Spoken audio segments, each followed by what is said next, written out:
Toutes ces personnes, en Luc chapitre 9, à partir du verset 57, croyaient en Jésus. Ils savaient que Jésus était le chemin, la vérité, la vie. Mais celui qui voulait le suivre, il tenait quand même, je veux suivre Jésus, mais il faut que Jésus soit tout le temps dans des hôtels. Il faut qu'il y ait l'eau chaude là où on va prêcher. Il faut que. Voilà. Aujourd'hui même, renonce à tout ça. En fait, il faut que tu médites et que tu y penses. Tu te dis, sérieusement, si je n'étais pas dans telle ou telle condition, est-ce que j'aurais prié comme je prie maintenant? Vous savez, quand Dieu était en train de faire mon éducation de disciple-là, au début, il m'avait appris à me retirer pour prier. Je savais prier seul. Et puis, à un moment donné, je me suis retrouvé à plusieurs à dormir dans la chambre. Je n'avais pas d'endroit où prier. Je dis, Jésus, ça là, ma vie de prière. Il dit, ta vie de prière ne peut pas baisser. Tu dois apprendre à prier quand il y a 5, 6, 7 personnes dans la chambre. Le confort ne doit pas déterminer ta vie de prière. Vous ne pouvez pas être fidèle à votre méditation, à votre vie de prière, si vos conditions déterminent si vous allez méditer ou pas. Pour être fidèle dans la méditation, il faut que tu sois autonome. Il faut que tu sois indépendant de l'environnement. Sinon, tu ne peux pas être fidèle. Parce que rien ne te dit que tu vas te retrouver toujours dans les conditions idéales. Donc, décide qu'aucune condition ne sera suffisamment forte pour t'empêcher de faire ce qu'on a traité dimanche dernier, c'est-à-dire prier 3 fois par jour, méditer ta Bible tous les jours. Aucune condition. Tu dois choisir ça. Si tu le décides, tu pourras être fidèle dans la méditation et dans la vie de prière. Pourquoi certains n'ont pas médité la semaine? Parce qu'ils doivent méditer quand ils sont éveillés, quand ils sont en forme. Il y a des jours où tu ne seras pas en forme. Il y a des jours où tu vas rentrer très fatigué. Mais discipline-toi. Lis la Bible. Alors je me souviens, pendant les vacances, on dormait tous les frères et cousins ensemble. Et les gens faisaient du bruit. Je dis, s'il vous plaît, je vais prier. Depuis quand je venais de devenir chrétien, tu nous fatigues depuis que tu es devenu chrétien. Dieu dit donc, tant que tu seras en vacances, tu ne vas pas prier quoi. Il faut apprendre à prier ici. Bon. Amen. Parce qu'on était dans un village, si tu sors aussi la nuit, il y a la forêt autour. Et il dit non, je vais aller prier dans la rue. Tu vas prier dans la rue, tu ne sais pas qui tu vas rencontrer là-bas. Donc il fallait prier dans la chambre. Amen. J'ai appris à prier dans le bruit. J'ai appris à lire ma Bible. C'est-à-dire que quelquefois ma femme me demande, et aujourd'hui ça m'aide à écrire. Les gens ne savent pas comment j'arrive à écrire. Je peux me concentrer pendant que vous parlez. Je n'ai aucun problème avec ça. J'écris mon livre dans une voiture. J'écris les livres. C'est-à-dire qu'on est en pleine réunion, tout le monde fait du bruit. Il suffit que je rentre. Vous avez l'impression que je suis à vous, je suis parti. Oui, je rentre en prière, je parle avec Dieu, et puis j'écris. Quand vous êtes en croisade, il y a des pensées qui viennent vous assaillir.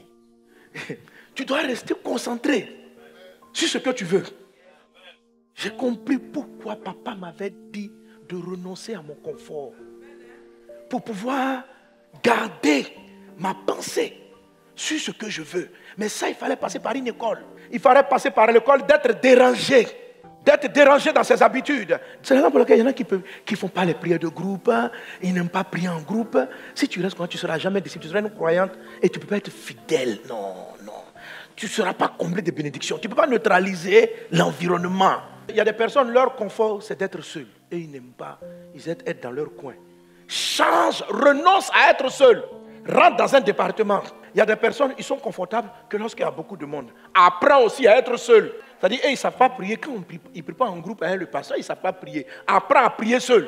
Donc, toi-même, note, c'est dans quelles sont les conditions dans lesquelles tu es confortable pour faire l'œuvre de Dieu. Quand tu as fini de les écrire. Par exemple, vous savez, avant pour pouvoir prier, j'avais besoin qu'il y ait une belle musique, adoration. La l'onction vient sur moi. Ça, c'est une zone de confort.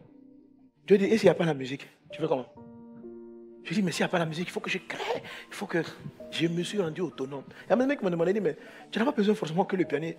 Les pianistes, là, il y a des fois, vous m'inspirez. Le jour où vous me désinspirez. Non, sérieux. Je coupe avec vous. Les gens s'en vont, je n'écoute plus. Mon esprit se refocalise ailleurs. C'est comme, on arrive à la croisade. On est en plein Parakou. Parakou, on installe la sono. On ne peut pas installer le matériel parce qu'il arrive en retard. Donc, on dit, parce que qu'est-ce qu'on fait? L'heure est partie, il est près de 21h, 22h. Je monte sur l'estrade avec le micro, sans louange, sans musique. Mais les miracles ont eu lieu. Parce que, mais quand ils sont là, C'est tellement bien. Quand il chante, il crée tellement l'atmosphère. Mais qu'il soit là, qu'il ne soit pas là. En fait, chaque fois je me dis, c'est ce que j'appelle la nuée des témoins.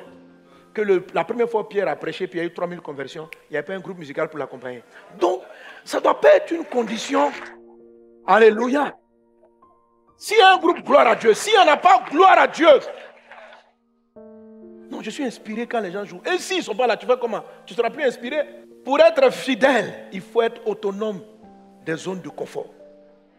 Des zones où vous êtes confortable. Et il faut écrire les zones. Mais il faut dire que j'ai ça ou que je n'ai pas, je vais continuer de faire ce que je fais. Si ça est la gloire à Dieu, si ce n'est pas la gloire à Dieu, pourquoi on fait les plein air? Vous avez remarqué souvent, il n'y a pas de micro, puis souvent le courant se coupe dans un endroit, et puis en même temps, j'utilise ma voix. Je ne vais jamais m'asseoir pour dire non, comme il n'y a pas de courant, je ne vais pas prêcher. Il n'y a pas de micro. Est-ce que Paul a un micro? Est-ce que Jésus avait un micro? Vous voyez, on est rendu confortable par les micros. À l'époque, il y avait des micros. Ils ont prêché sans micro. Le micro ne doit pas m'empêcher de prêcher Jésus. J'ai dit, mais Seigneur, la foule qui était là, 5000 hommes, sans compter les femmes et les enfants, comment arrivaient-ils à t'entendre? Et mon fils, c'est qui est sûr, le Saint-Esprit transportait ma voix pour les amener là-bas. C'est vrai qu'ils se mettaient dans des zones assez peut-être favorables. Mais tout ça, c'est ce qu'on appelle le confort. Que tu aies de la place ou tu n'es pas de la place, viens au culte. Que tu sois dehors ou que tu sois dedans, viens au culte. Ne sois pas moins inspiré quand tu es dans la cour là-bas que quand tu es dans la salle. Quelquefois même, mets-toi pour t'éduquer. Il faut dire, moi, quand j'arrive au culte, on dit, je ne peux pas suivre le culte, il faut que j'aille à la maison. Arrête ça. Viens. Jésus était en train de prêcher un jour. Il y avait un groupe, il y a des malades qui étaient là, ils étaient dehors. Ils n'avaient pas accès à la salle. Mais ils ont tout fait, ils ont été guéris quand même. Bon, eux, ils ont cassé le toit. Alléluia. Amen. Ce que j'ai en train de te dire, rends ton âme autonome des zones de confort. Ne t'y attache pas. Qu'elle soit là, qu'elle ne soit pas là, c'est Dieu.